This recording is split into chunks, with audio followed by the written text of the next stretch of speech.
The end of the 18th century saw the birth of a long line of religious movements focused on the end days and the biblical second coming. Central to this string of beliefs was an unimposing domestic servant who began to have visions in her midlife, which she claimed were divine in nature. This eventually led to her insistence that she was a prophetess, and at the young age of 64 was pregnant with the new Messiah. Far from fading away after the Holy Child's due date came and went, the movement continued under several different guises for hundreds of years, culminating with the belief in a holy book of dinner etiquette and a mysterious wooden box, the contents of which were lying in wait until called upon to rescue Britain from its catastrophic end. This is Dark Histories, where the facts are worse than fiction. Hello and welcome to Dark Histories Season 5, Episode 7. I'm Ben, the host as always, and I hope this episode finds you very well and in good health. Outside of this being the 7th episode of the 5th season, it's also, wait for it, Episode 100, which is an incredible landmark just to have made it this far. And, it's definitely, thanks to you really for listening and, getting in contact and all the support that you've given me over this last 100 episodes. So yeah, it's just a little thing I wanted to mention before we start. Thanks for the last 100 episodes, and I guess here's to another 100 more. So yeah, let's just get straight into it. This is the story of Joanna Southcott, the Panasha Society, and the Mystery Box.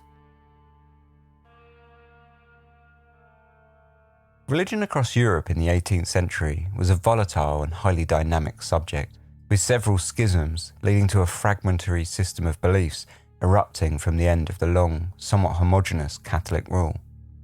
In Britain, the Reformation that took place in the 16th century, separating the Church of England from the Roman Catholic Church, left people to fight over where on the spectrum the new overarching Protestant rule should fall.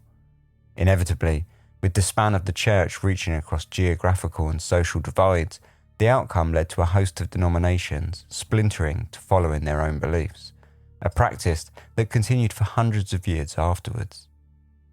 Some of the more moderate groups found roaring success, becoming mainstream or, at the very least, recognised denominations, whilst others, usually more radical or with a focus on localised communities, remained throughout their existence as fringe groups with a relatively small following. One example of this was the slew of millenarianist sects that popped up towards the end of the 18th century, reinventing and popularising the ancient belief that a catastrophic, traumatic or apocalyptic event would be followed by a major transformation to the world around them.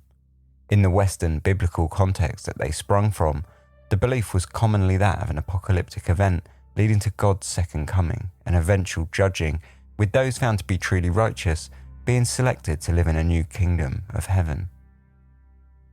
In 1795, Richard Brothers, a self-proclaimed Prince of the Hebrews and prophet, found himself the leader of one such, somewhat more radical group when he prophesied via his communication with the Holy Spirit that London would be destroyed on June the 4th of that year. The king and the government would be destroyed in the process, and the kingdom of God would be opened to those that were found worthy. Brothers believed that he was the leader to a collection of followers descended from the biblical 10 lost tribes of Israel, who were tasked to lead them back to the promised land. Brothers also claimed to possess the power to miraculously heal, and in his belief, he wrote letters to the government and the king, advising them to give way to the imminent coming of the kingdom of God. Despite poor weather leading to a tremoring thunderstorm erupting across the city on the foretold day of destruction, London somehow managed to survive. A situation that might have been difficult for Brothers if he didn't take credit for saving the city by successfully praying for its salvation at the last minute.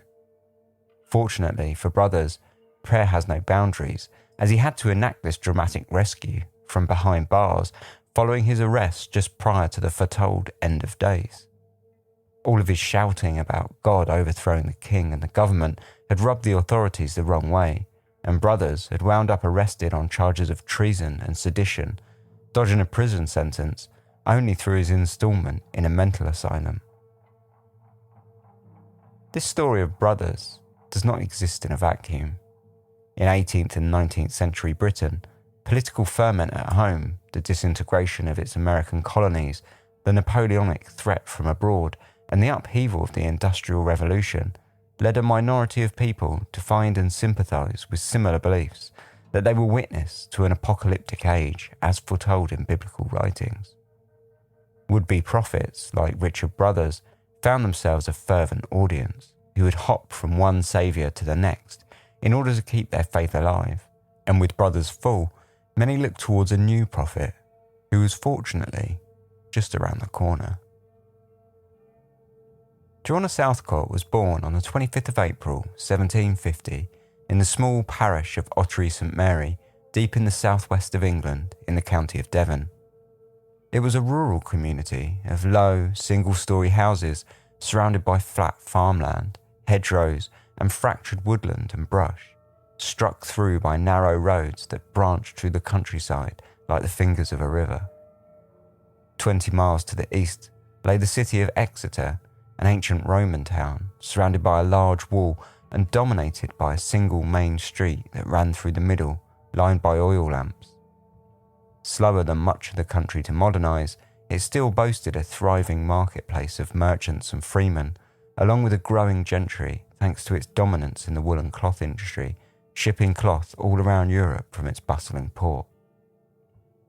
The fourth of 6 children, Joanna grew up in relatively modest surroundings, on a more or less hand-to-mouth subsistence. Her father, William, worked as a tenant farmer, renting the land he worked daily throughout the year, whilst her mother, Hannah, stayed at home to raise the children. Her mother was a deeply religious woman, much more so than her father, who focused on the farm rather than scripture. With the influence of her parents, Joanna was brought up as an Anglican within the Church of England, studying the Bible daily and carrying out small tasks on the farm until her mother's death came suddenly and prematurely through illness. This led Joanna to taking her first steps into the adult world, where she took a job as a shopkeep and then, like many rural, illiterate women of the day who had such little choice, moved into domestic work, taking jobs all around Devon as a servant in several households. When she was 21 years old, her father fell ill, and with her brother and sister long out of the picture, having moved away previously, it fell to Joanna to move back to the farm once more, where she cared for him for 2 years until his recovery in 1775. Now aged 25, Joanna moved to Exeter and once more began working as a domestic servant, this time for a well-off upholsterer in the centre of the city, where she stayed for the next 5 years. Life in Exeter coasted along. She visited church at the cathedral twice weekly and moved into an assistant's role within the upholstery business. This was until 1880, when her boss took it upon himself to confess his love for her, a move that alarmed Joanna and sent her packing. It had not been the first time that she'd knocked back a suitor. In her younger years, she'd turned away several men, mostly on religious grounds, after she had sworn to her mother that she would devote her life to piety before she had died. It's at this time, between 1880 and 1892, that Joanna's history becomes somewhat murky. The uneventful days working in servitude around Exeter passed with little need to be recalled and recorded. She continued to work and visit church, and she courted with the Wesleyan Methodist societies of the area, which she eventually joined in 1791. At the age of 42, Joanna had lived a relatively normal, if somewhat fanatical life, but things were about to head in a very different direction. During a Bible study class on Easter Monday of 1792, Joanna told the class that she had moved to Exeter and joined the Methodists under divine providence. This exclamation did not go down particularly well, and she was promptly eased out of the Methodist Society. In her frustration, she retired to her sister's house in the village of Plymtree, 12 miles to the northeast of the city, where she spent 10 days experiencing the powers of darkness, suffering visitations from demons who showed her terrifying visions as she prayed to God and questioned her belief. This religious fervour was, apparently, not as sudden as it may have seemed, and she had previously been fired from a domestic position after she was said to have been growing mad, a euphemism most likely directed towards her increasingly outwards religiosity. At the end of her nearly 2-week ordeal, questioning whether or not she had been right to reveal her beliefs so openly, she claimed that the Holy Spirit visited her and showed her visions of the future, commanding her to write down the experience. Unsure of whether or not she could believe her own eyes, she asked the Spirit for a sign that it was real and not the work of the devil. The Spirit proceeded to knock 3 times on her bedpost in reply. This was apparently enough for Joanna, who then spent the following days scribbling the events onto paper, much of it in a series of awkward rhyming couplets, and claimed that she was the woman clothed with the sun, with the moon under her feet and a crown of 12 stars on her head, as spoken of in Revelation. When she showed the writings to her sister, however, a fight broke out between the two. Her sister warned her against continuing, telling her that she was growing out of her senses. Joanna's reply was that if this was God's will, she could not possibly refuse the opportunity. "If it be of God, it will come to pass, however likely or unlikely it may appear at present. If not, I shall hurt no one but myself by writing it. I am the fool and must be the sufferer if it be not of God. If it be of God, I would not refuse for the world, and am determined to err on the safest side."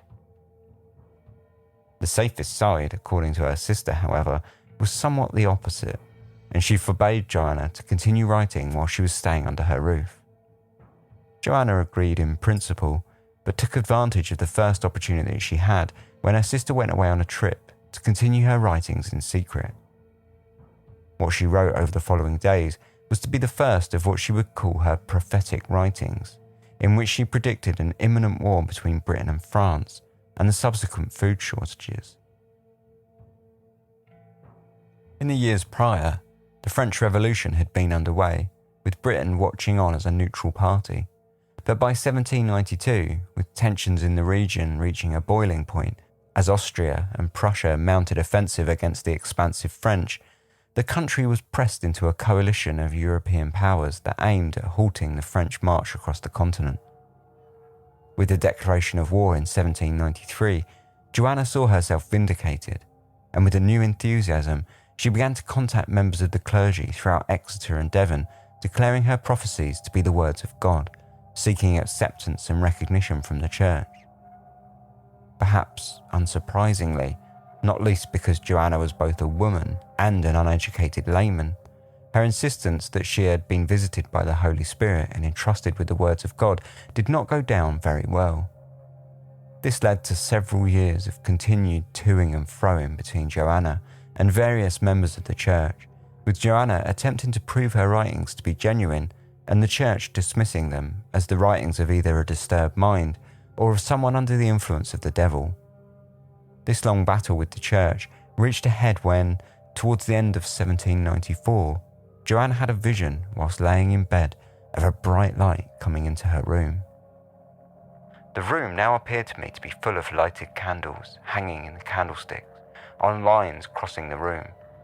Being astonished and frighted, I covered my head with the bedclothes, and then saw a spacious room with a chandelier of many branches and lighted lamps sparkling with great lustre. In the middle of the room stood a large table with a large lighted candles thereon, so that the light equalled the noonday. I exclaimed, 'What can this mean?' I was answered, 'Arise and shine, for the light is come, and the glory of the Lord is risen.'" The following day, Joanna wrote of her vision and interpreted the dream to mean that she needed to show her prophecies to 12 men who would judge them and prove them to be either from the devil or from God. She sealed these writings up with a wax seal that she had found several years prior, marked with the initials JC, beneath the image of a star, which she interpreted as standing for Jesus Christ, and delivered them to 12 ministers, making sure to impress that they mustn't be read until some point in the future when they could be judged in hindsight to have been prophetic or not. The men she delivered them to, however, decided they'd just open them straight away, and after having read them, concluded that they were the work of the devil and dismissed them outright. Joanna, however, later wrote that she had foreseen all of this well ahead of time. Not tiring of seeking a believer within the church, she continued to contact ministers from around the local area and the wider country. Perhaps due to the indecipherable nature of her handwriting, which she claimed was scrawled onto the pages automatically, her writings continued to be knocked back time and time again, even after she attended several meetings that were set up in the form of small trials. Eventually, Joanna did find one man who encouraged her in her divine communications, a local reverend named Joseph Pomeroy, who worked with Joanna to receive her prophecies over several years, all of which were sealed with her wax stamp, and that he would open up at a later date to confirm whether or not they were correct. Of all the prophecies that Joanna made to Pomeroy, that which he found the most impressive was her prediction that the Bishop of Exeter, William Buller, would not live out the year, which came to pass in December the 12th of 1796, when he died unexpectedly, aged 61. Throughout this time, Joanna had been gathering a small, localised following of people who did choose to believe that the information that she had was of the divine. Realising that she was unlikely to gain the acceptance of the church, she instead opted to follow the new directions of her visions, to print up her prophecies in a handbill and distribute the publication throughout Exeter. In February of 1801, she self-published the first of 3 volumes of writings in a pamphlet that she printed with the little money that she had made selling seals to local people. These seals were small slips of paper signed by herself and stamped with her wax seal, ensuring the owner of their place in heaven amongst the 144,000 chosen to live on in the Holy Land after the Second Coming. The document, titled The Strange Effects of Faith with Remarkable Prophecies, sold in a standard 48-page, 9-penny format, and included a rambling account of how she had come to receive her prophecies and of the long-running feud with the church, including a challenge for the clergy to disprove her writings once more. Now, if any 12 ministers who are worthy and good men will prove these writings come from the devil and his foreknowledge of things, and explain clearly to me those mysteries of the Bible that I shall propose to them, I will refrain from further printing. But if they cannot, I shall go on till I have made public all the mysteries of the Bible, the times which are to come, and what shall happen till Christ's kingdom be established. Sometimes from parables, sometimes from types and shadows, sometimes from dreams and visions, and also from the Bible, which sheweth by the account of the tree of knowledge that knowledge must come to the man from the woman. As she at first plucked the fruit and brought the knowledge of the evil fruit, so at last she must bring the knowledge of the good fruit.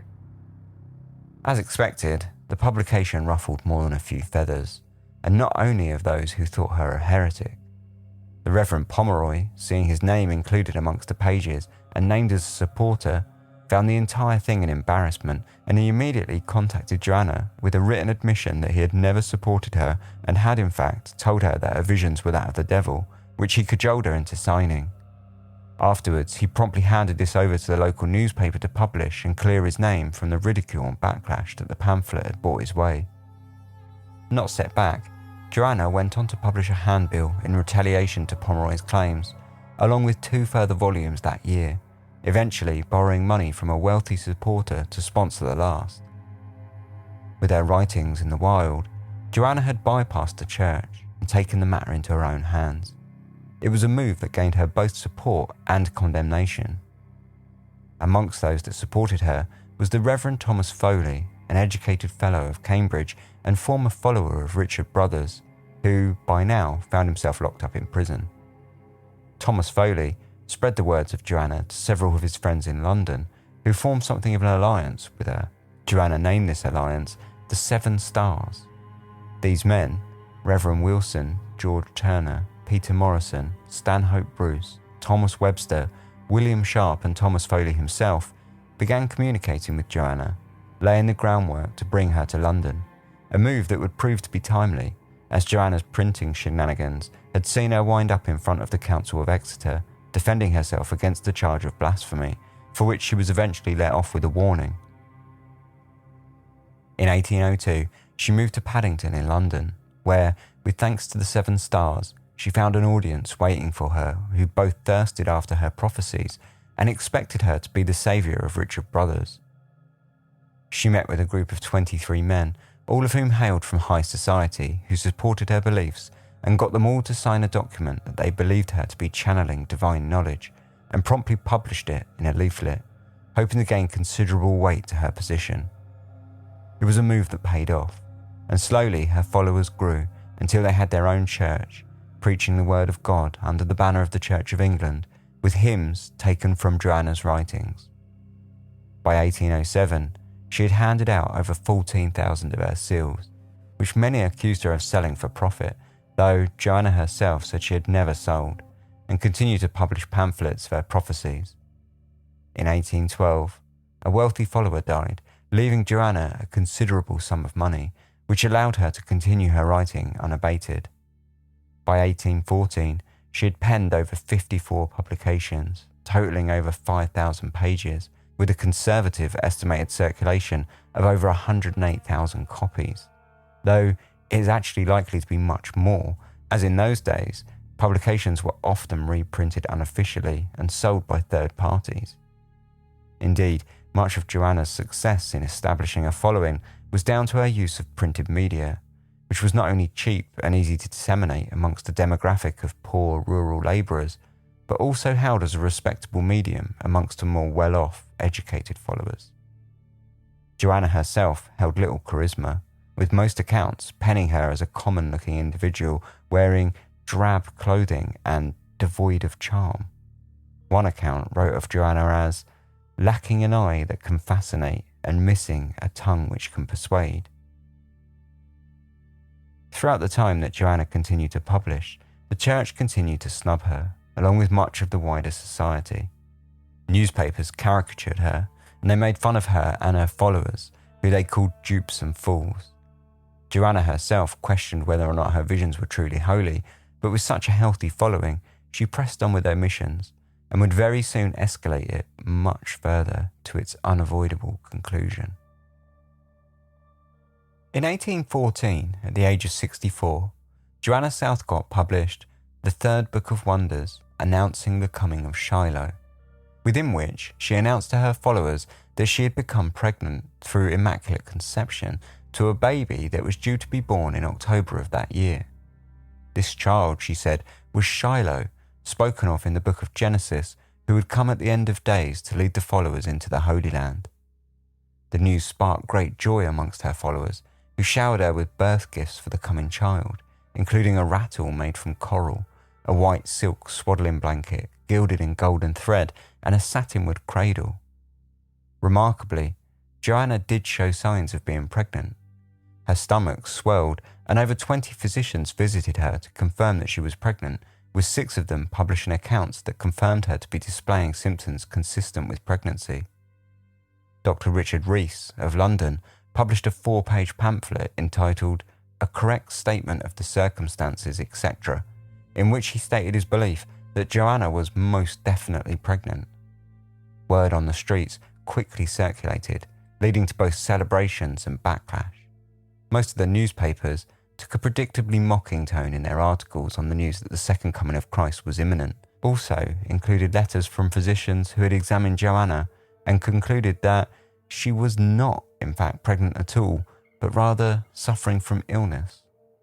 Considering all above appearances, I did not hesitate to declare it to be my opinion that Joanna Southcott was not pregnant, but was told that I was the first medical man that had seen her who was not perfectly satisfied of the contrary. I believe that her uterine organs are diseased, and that the breasts, as is usual, sympathizing with those parts, have an increased quantity of blood determined to them. Whilst doctors fought over the truth of her pregnancy, her followers rejoiced, whilst their detractors burnt effigies of her in the streets. Joanna herself chose to lock herself away and await the day of the birth. In November, with no baby still being born, she quietly married a follower named John Smith, not through love, but in order that the child not be without a father, and it was all held under the stipulation that if no child were to materialise, then the contract would be annulled. As December rolled around and the birth of a child looked increasingly unlikely, it dawned upon Joanna that far from being pregnant, she was, more than likely, slowly dying, the news of which was quickly seized upon in the papers. The extravagant and degrading folly of Joanna Southcott's tribe is likely to be soon at an end, so far as such fools can be cured of their absurdity. The priestess herself is about, as we understand, to drop her trade. Shiloh has not come, and no period could be chosen more suitable than the present one of disappointment for a general closing of the firm. The report is that the miserable old woman herself is dying. We are unacquainted whether this be true, or whether it is not a new trick to smooth over the deception in a way, which, leaving the imposture sufficiently undecided, for at least the vulgar roguery of her followers, may give room for new visions and new practices on the public credulity. The whole business has been eminently disgusting, and we think furious blame attaches to those in whose province the prosecution of public order naturally falls, for suffering this indecency and crime to go so far. Joanna instructed her closest followers with a series of tasks to carry out upon her death, including keeping her body warm for several days in the event that she rose from death, an event that she had earlier predicted. If somehow this all failed, then she demanded to have her body inspected by over a dozen doctors. Contrary to the suspicions of the press that the rumours were simply another trick, at 4 a.m. on the night of December the 27th, 1814, Joanna Southcott died peacefully in her bed after suffering an illness that had left her bedridden for over 10 weeks. There was, of course, no baby to speak of. Her followers duly did as they were instructed, refusing to hand over the body to the authorities, instead keeping her remains warm by placing bottles of warm water around her limbs. In the days following her death, crowds gathered around her house, awaiting for her revival. 4 days later, however, after she began to decompose, even the most ardent followers among them began to doubt any possibility of resurrection, and so, regretfully, the authorities were informed by Dr. Rees to collect the body and carry out an autopsy, which found that Joanna had been suffering from dropsy, a swelling of the body caused by fluid retention, and an underlying condition of several more fatal conditions. Naturally, the whole thing was covered with much gloating by the press. We, the undersigned being present at the dissection of Mrs. Joanna Southcott, do certify that no unusual appearances were visible, and no part exhibiting any visual appearance of disease sufficient to have occasioned her death, that a number of gallstones were found in the gallbladder, and the intestines were unusually distended with flatus, and no appearance of her ever having been pregnant. The uterus was not distended, enlarged, diseased, but on the contrary, smaller than is usual. Thus has finished a delusion which would have disgraced the most barbarous times. One of the most scandalous circumstances connected with which, and one that must excite indignation in every well-constituted mind, is that the circulation of this abominable imposition and its degrading effects on the community should have been aided by any portion of the public press. It is a lamentable thing that what is intended for the diffusion of intelligence should be thus converted into a means of spreading falsehood, indecency, and impiety. Joanna's funeral was held in secret on January the 1st, 1815, at St. John's Wood Church in front of a small crowd of followers. Even at the funeral, the church still objected to Joanna's beliefs, when a fight broke out between the followers and the reverend in charge of the service, after he stated that he would never oversee the funeral of another blasphemer as great as Joanna. As with all failed prophecies, the lack of Shiloh's return left two paths for Joanna's believers. The easy route, to go on believing and restructure the prophecy to suit, or the far more painful desertion and eventual non-belief. In the case of what were now known as the Southcottians, only around a third of Joanna's followers quietly dropped away, whilst the other 2/3 opted to restructure the prophecy, choosing to believe that the baby Shiloh had been snatched away by God, transported to heaven, only to return at a later date when the world was ready to receive his return. With her death, one might think that the life and the writings of Joanna Southcott would drift away into obscurity. Far from it, however. With 2/3 of her followers still looking for answers, the self-proclaimed prophet's death was the start of a saga that would continue for almost 200 years. With the death of Joanna Southcott, a vacuum opened up amongst her followers, whose belief in the inevitable and imminent end of days was as strong as ever. One of the first to seize upon this opportunity was George Turner, a merchant from Leeds and a devout follower of the Southcottian movement, who claimed to be her successor, stating that he had been blessed by Joanna herself, and was quick to suggest that the baby Shiloh had been taken away to heaven to return at a later date, offering a handy path for those unwilling to shed their previous beliefs. Contrary to Joanna, George Turner's teachings were anti-establishment in tone and quite radical in their politics, mixing religious millenarianism with the concepts of social upheaval and revolution. The Treasury, Horse Guards, Carlton House, the playhouses, churches and chapels, the Tower, Somerset House, and other public places, the angel of the Lord shall sink all by earthquake. The whole United Kingdom is to be divided to the people on the roll. Those who are not worth a penny now must be the lords of the land. No rents must be paid, no postage for letters, no turnpikes, no taxes. Porter a gallon for 1 halfpenny, ale the same. The dead must be carried in carts 3 miles from the city and put into deep pits covered with pig's flesh. George Turner was not the only new prophet ready to step into the shoes of Joanna. There were at least 10 new prophets ready to lead the way, but it was Turner who became the eventual winner of the crowds. And whilst the group splintered to some degree, it was Turner that gained the majority of the original followers.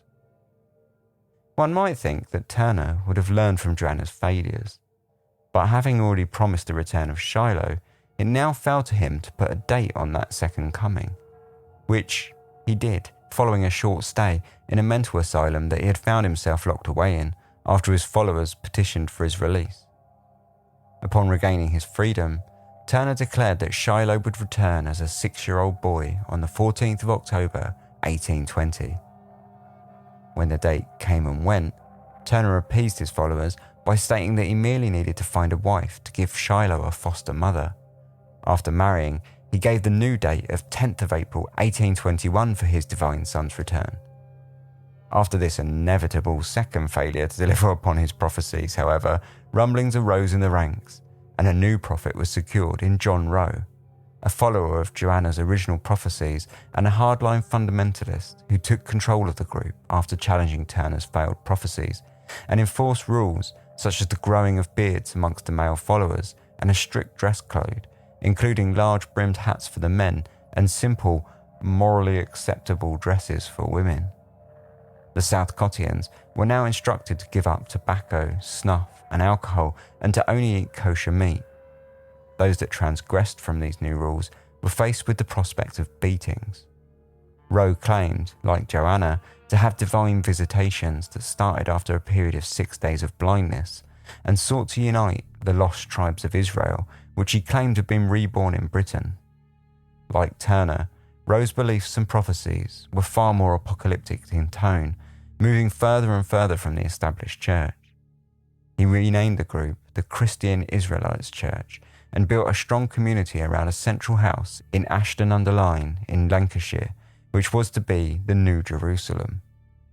Rowe's undoing came after several accusations of sexual assault against members of the church, which led him fleeing to Australia, where the group continued beyond his death in 1863. Similar stories can be found throughout the splinter groups that formed from Joanna's followers. Whilst many turned towards Turner and Rowe, others found their answers in a man named John Ward, an Irish shoemaker who swept up a large proportion of Southcottian followers when Rowe entered the picture. Ward claimed to have had visions of Joanna Southcott, who had told him that he himself was Shiloh. Before his death in 1837, he had renamed himself Zion Ward and made claims to have been all of the characters of the Bible, including the devil. Amazingly, remnants of this splinter existed until the first half of the 20th century. In reality, however, with so much splintering, much of the support that was hoovered up by the various groups that followed Joanna's death paled in comparison to the levels seen while she was alive. At least, that was until 1907, when a new chapter emerged, devoted to Joanna's original teachings that would push the Southcottian belief into the 20th century and beyond. Mabel Andrews was born in South London in 1866, living a well-to-do middle-class life with ties to the literary world until her father's death when she was only 9 years old. Her mother, who had a disability, found it impossible to look after the family alone, and her aunt took over much of the financial burden, especially of Mabel's education, which befitted her family's middle-class status. After her schooling, she married an Anglican vicar named Arthur Baltrop, and the couple had 4 children together, choosing to move out of London to Bedford in 1904 under advice from her sister-in-law, who thought that the quality of schools in the area would benefit the children. 2 years after the move, however, Arthur passed away suddenly due to an undiagnosed brain tumour, leaving Mabel to bury herself in religious study as a way to deal with her grief. After a diagnosis of chronic melancholia, stemming from the fact that she believed herself to be the source of all the ills in the world, she was handed a stay in the 3 Counties mental asylum. Once she was released, Mabel once again relied on her aunt to help her find her feet in her home at 12 Albany Road in Bedford, where she reviewed theological literature under a male pseudonym. In 1913, Mabel began communicating with a like-minded group of Bedford ladies, mostly on the topic of the prophecies and beliefs of Joanna Southcott. With the First World War looming over the horizon, talk of the end of days was once more falling back into fashion, with Mabel finding it especially comforting, possibly enhanced by the loss of her eldest son who died fighting in the war. Soon, Mabel came to believe that she herself was the embodiment of Shiloh, and began receiving divine communications at 5:30 p.m. on the dot daily. The small group of Southcottians in Bedford named their group the Community of the Holy Ghost, and went somewhat off the deep end, believing that Bedford, a relatively small agricultural town with a population of 35,000 and an industry focused on farming machinery and bricks, was a new Glastonbury, the Garden of Eden, and a sacred centre of Britain. Mabel changed her name to Octavia, a name much more befitting of a Messiah, and appointed Emily Goodwin as the Divine Mother. As well as this, she also appointed 12 apostles, at the same time setting up the New Jerusalem on Albany Road, with her followers buying up adjacent properties to create their own community. One house was purchased in preparation for a second coming, furnished and looked after for the imminent return of the Lord. Octavia, now firmly ensconced as the daughter of God, enacted a strict regime amongst her followers that focused on good manners, and they were instructed on all the intricacies of middle-class Edwardian etiquette, from how to lay a table depending on the situation to how to eat toast quietly. Nightly, the members were to ruminate on their failings, write them down, and submit them to Octavia for scrutiny. In 1923, the group took on a somewhat new, more supernatural direction when Octavia came to the realization that her breath had miraculous healing powers. Somewhat similar to Joanna's seals, Octavia instructed the group to cut up reams of linen into small squares, which were then dipped into water and breathed upon by Octavia to be distributed as healing squares imbued with the breath of prayer. It was also around this time that Octavia began believing that her dead husband had in fact been Jesus himself. With the new ability to heal via Octavia's breath, the group changed their name to the Panasha Society and sent the small 1-inch squares out worldwide, eventually totaling over 130,000 recipients.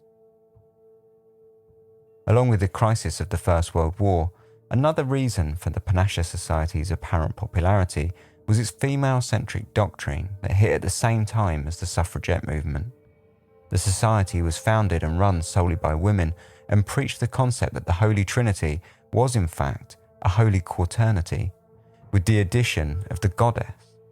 With the group gaining in popularity, one of their earliest missions was focused around a strange artifact known as Joanna Southcott's box, a large wooden trunk that had apparently been filled with Joanna's prophecies and sealed up with strict instructions that it should only be opened when the country was facing a national crisis, and then only in the presence of 24 bishops of the Church of England. The group, claiming to be in possession of the box, began campaigning heavily for the church to organise the bishops needed to open the box as per the instructions, and they even purchased a house in Albany Road specifically for the purpose, including furnishing a meeting room where the bishops could open the box and ponder its contents, which would, purportedly, save the day and usher in the new age. They took out several advertisements in national newspapers, as well as large billboards pasted onto the sides of buses with their message calling out for the bishops to gather for the deed, but none were ever forthcoming. This mission took a curious bent in 1927 when Harry Price, ghost hunter and all-round psychical investigator, claimed to have been sent a metal-bound walnut coffer which the sender assured him was the fabled box belonging to Joanna Southcott.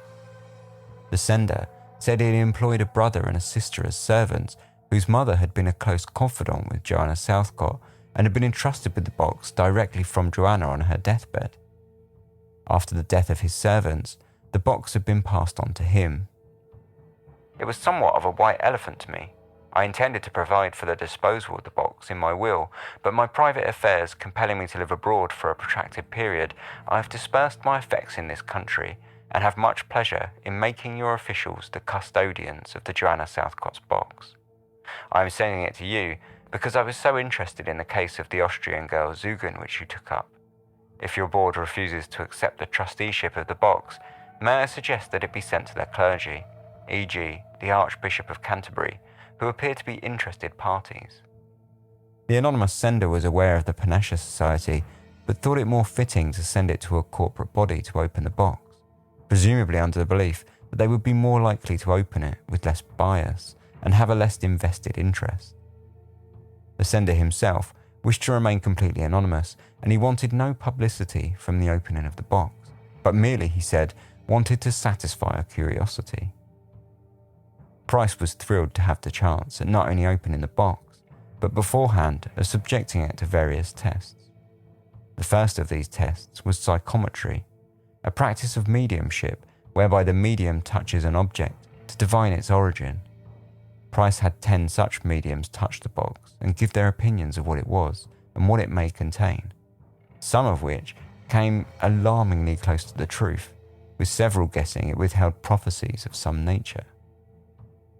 The next step for Price was to X-ray the box in the National Laboratory of Psychical Research, taking 5 15 by 12 inch negatives from various angles. The X-ray pictures came out exceedingly well, and we all had a good laugh at the articles we saw silhouetted in my radiographs.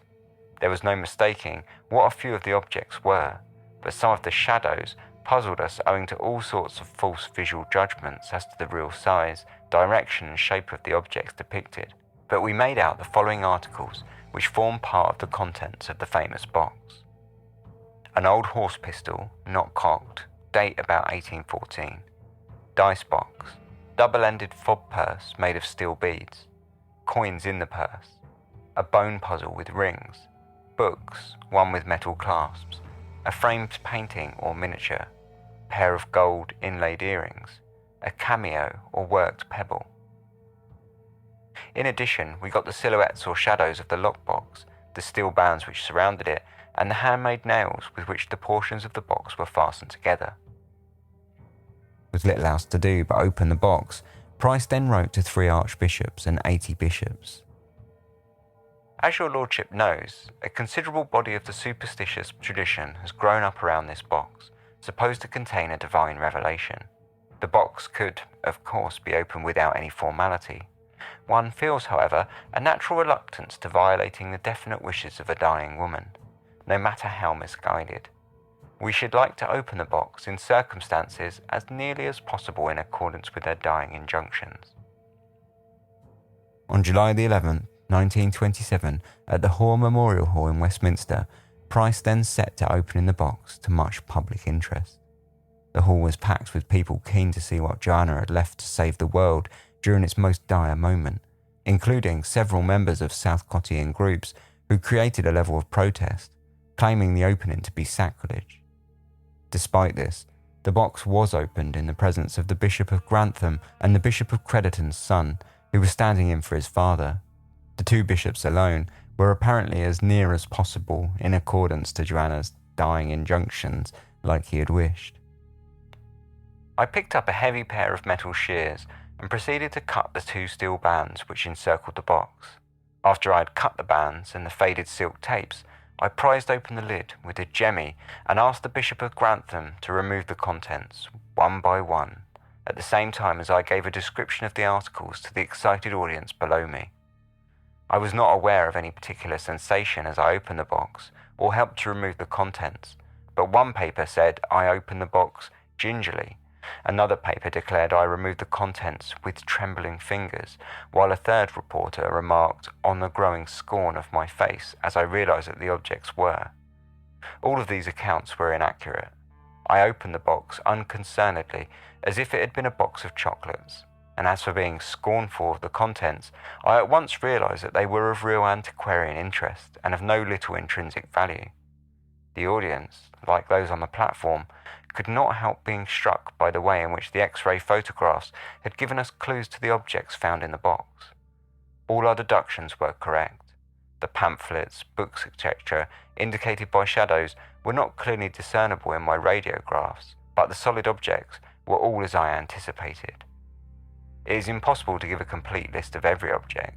There were 56 articles in the box, but among the books I will mention The Surprises of Love, exemplified in the Romance of a Day, or An Adventure in Greenwich Park Last Easter, The Romance of an Evening, or Who Would Have Thought It? This was published in 1765 and had annotations by Joanna. There were The Rider's British Merlin, London, 1715, The Calendar de la Cour, Paris, 1773, and Ovid's Metamorphoses, London, 1794. This was rather a worldly collection for a religious ecstatic. There was a lottery ticket for 1796 and a piece of paper printed on the River Thames, February 3rd, 1814, in the green silk double-ended fob purse covered with cut steel beads were a great number of silver and copper coins and tokens, ranging from a William and Mary twopence Maundy piece to a halfpence mail coach token. Some of these coins are rare. Among the miscellaneous objects were the horse pistol, rusty and quite innocuous, a miniature case, turned ivory dice cup, a bone puzzle, a woman's embroidered nightcap, a pair of tortoise-shell and inlaid gold drop earrings, and a set of brass moneyweights. If someone had put the collection before me and, without telling me their history, I would have hazarded a guess that they belonged to some old roue or gambler. If Joanna's box truly was intended to save the world in its last moments, or usher in a new era, then staring at the odd collection of objects, one could only be perplexed at exactly how this was to take place, and what aid the objects would be. Naturally, the Southcottian groups, including the Panasha Society, criticised Price for being a renowned self-publicist, well assured that the entire affair had been nothing more than a fraud carried out as part of a publicity stunt. The Panasha Society themselves claimed to be in possession of the real box and continued to campaign for its opening in front of the prerequisite 24 bishops for several decades. In 1934, Octavia put an end to the Panashan's belief of her immortality when she passed away on the 16th of October, though, much like in the case of Joanna Southcott, her body was kept for 4 days before they gave up any hope of divine resurrection. Even after Octavia's death, the Panasha Society continued. In 1965, when official records stopped, it had a following of just 21 members. The group maintained their headquarters in Albany Road, with Octavia's house being kept in a kind of stasis, awaiting her eventual return. The house 2 doors down, nicknamed the Ark, which was originally reserved for Jesus' return, was meticulously maintained right up until 2012, when Ruth Klein, the last surviving member of the group, passed away. In an interview just before her death, she told of how the house was kept. "We've had it completely refurbished. New carpets, curtains. You may well ask, does God need a shower? He will have a radiant body, so I don't think he will, but we've prepared it as a normal house anyway." Whether or not Joanna Southcott truly believed in her divinity, or whether she was a simple fraud, is a complex question. She appears to have had sporadic moments where she questioned in the communications she received were truly from God or from the devil, a conflict that seemed a recurring theme for many years in her earliest writings. Was her early insistence on the judgments from the church also a play by Joanna to obtain her own peace of mind? If this was the case, it suggests that Joanna truly believed, at least, that the communications she received were not of her own making. On the other hand, those that criticised Joanna point to her will, where she stipulated that all the gifts given to her for the baby Shiloh be returned to their original owners, which seemed to suggest that she knew that he would not come. Joanna appears to have made a great deal of her life, from humble beginnings to the leader of a fanatical group of followers with no financial burdens to speak of. Her writings are certainly fanatical enough to suggest that she was deluded of her own beliefs, but the profiteering that inevitably followed will always give rise to a degree of cynicism amongst the sceptical, and it opens up a line of thought that was as strong during Joanna's life as it is today. In 2012, the Panasha Society changed its name to the Panasha Charitable Trust. As a charity, they run a museum and archive in a Victorian house that was once part of the Bedford headquarters, with the aim of keeping the history of the society alive. They also sponsor academic research into non-partisan, prophetic and millenarian movements and run a grant program for Bedford and the local area, supporting various mental health and hospice charities, groups and initiatives. In 2012, they were the owner of over £3 million in assets, presumably property. If Joanna's box really was opened up by Price in 1927 remains to be seen. The Panasha Society always claimed to have possession of what they called the real true box, and as far as anyone's still aware, it still exists in a secret location in Bedford, awaiting the true end of days.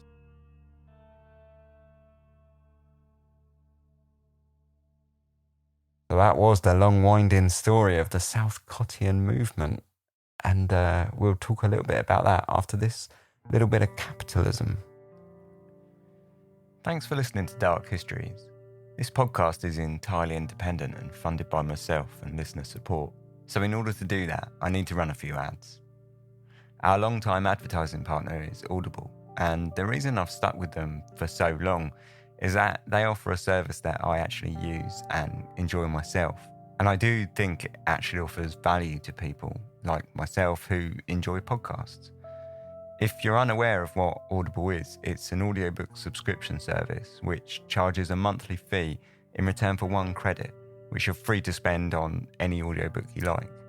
The catalogue is huge, multilingual, and covers everything from fiction to a series of lectures. They have an iOS, Android and web app, and if you use more than one, they all sync up together so that you can listen on any of your devices without having to skip about. If you ever feel like you want to take a break from the subscription, you can do so and you get to keep all your previously bought books. And when you get into a drought, you can just fire it up again and start gaining credits seamlessly. Some of my favourite books on there to date are The Complete Sherlock Holmes, which is read by Stephen Fry. And they've also got the original Exorcist book and just a huge history back catalogue. And I've really enjoyed all of those basically. So if this sounds like something you might be interested in, head over to audible.com/dark histories, and that's dark histories all one word. And you can start a free trial that offers a monthly subscription with 1 free credit so that you can instantly pick an audiobook of your choice. If at the end of the trial you feel like it's not really for you, you can just cancel it and it's cost you nothing and you get to keep your free book. So once again, that's audible.com/dark histories, or you can find the link in the show notes.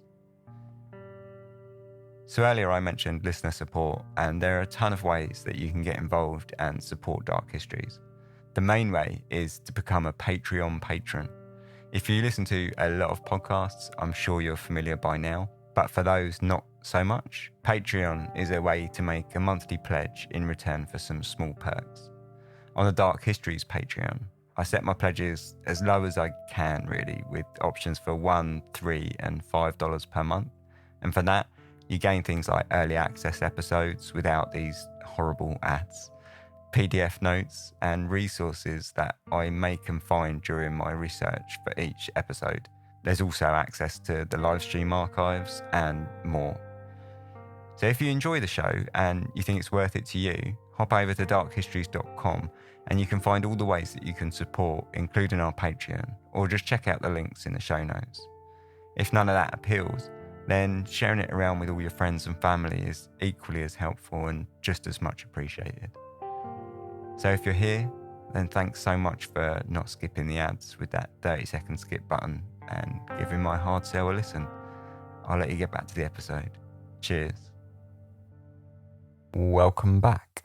Thanks very much for listening. I hope you enjoyed the story. I really enjoyed researching this one. I thought it was a really interesting story. I thought the whole Southcottian movement was completely insane, but I thought it was really interesting. One of the things that I looked up and did in my research, which I didn't go into in the episode because it just is really outside of the scope of the Southcottian thing, is how actually this kind of like idea that the world will end and then sort of be reborn anew is actually a kind of belief that, like I say, it spans all sorts of religions and all sorts of culture and everything. And that was really interesting. I certainly recommend, like, you know, if you read about Joanna Southcott more after this episode, or if you've read about her before, and you know, if this spurs you to read more, I certainly recommend like reading about that idea of kind of death and rebirth and destruction and rebuilding kind of thing. Because that's fascinating how, yeah, it spans centuries, I say, across like the entire world basically, and completely different cultures, which I say I found that really fascinating. And probably the other thing that I found really fascinating, like I say, if you want to sort of say further reading, if you like, is how Joanna Southcott apparently was like really, really not charismatic at all. Because normally you have these kind of leaders of cults, they're always charismatic people, aren't they? But Joanna apparently was not at all. It's difficult because on one hand, I think there was a lot of scorn placed upon her purely because she was a female and she was sort of uneducated. I think that really was pushed a lot of like bias against her. But at the same time, I think she didn't seem particularly charismatic. It was quite often spoken about how she was very rarely seen in public, in fact. So even if you sort of discount the bad words said against her and say, well, maybe they're biased, right? Maybe they're saying these horrible things about her being like a plain woman, that I think they called her at one point, and stuff like that. Maybe if you say, okay, their bias is against her gender and her class and education and whatnot, the fact that she just actually was very rarely seen in public, you know, I mean, you can't be charismatic if no one can see you. So, you know, that doesn't have any bias, right? So I think, generally speaking, I think it's fairly safe to assume that, yeah, she was, if not completely uncharismatic, she was just absent a lot of the time.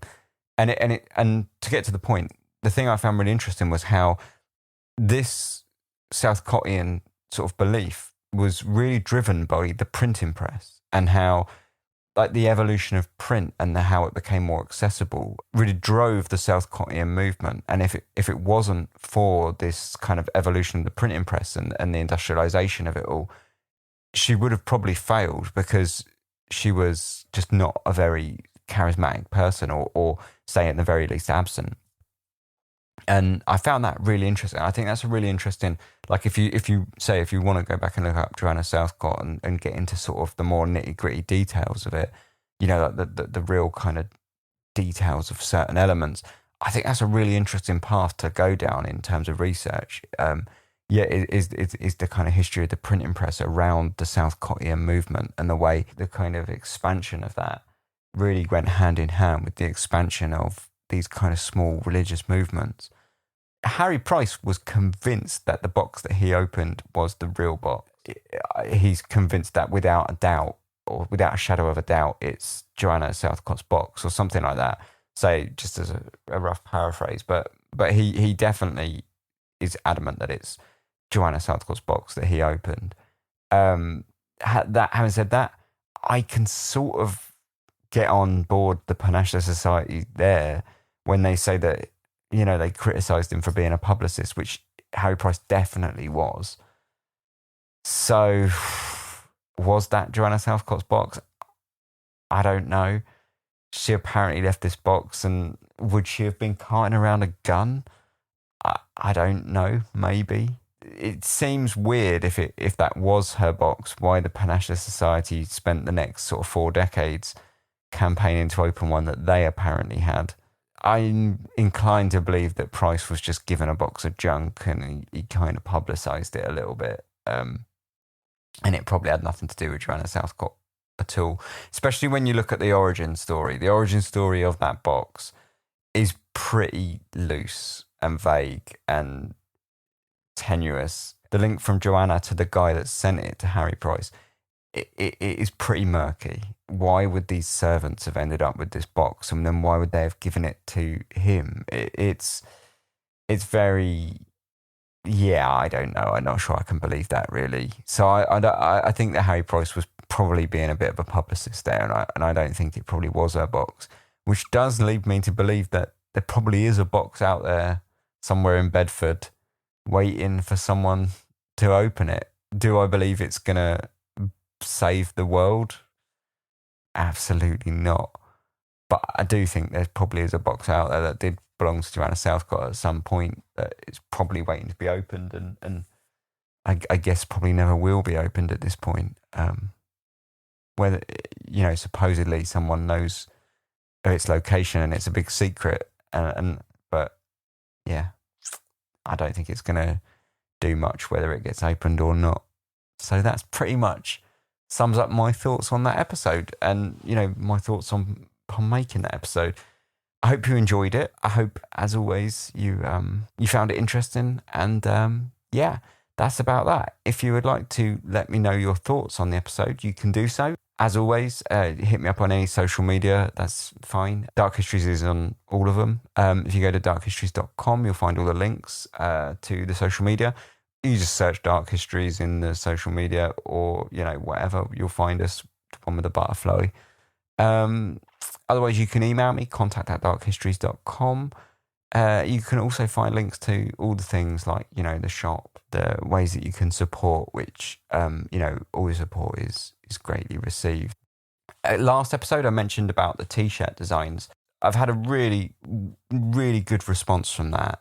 And there are so many artists who are unbelievably good and who have sent me emails, and I've, with links to their websites and their Instagrams and stuff. And it's just so good. There is so much, just blew me away, the level of talent out there. And I haven't got back to anyone yet because I'm kind of trying to collate the emails into one place. But I'll be getting in touch with everyone who emailed me soon, because, it just incredible level of work. Some of them literally floored me, how good they were. Some of them just got me so excited with how good they were. So, I'll be getting in touch with you soon. Aside from that, thanks very much for listening. Take care and sleep tight.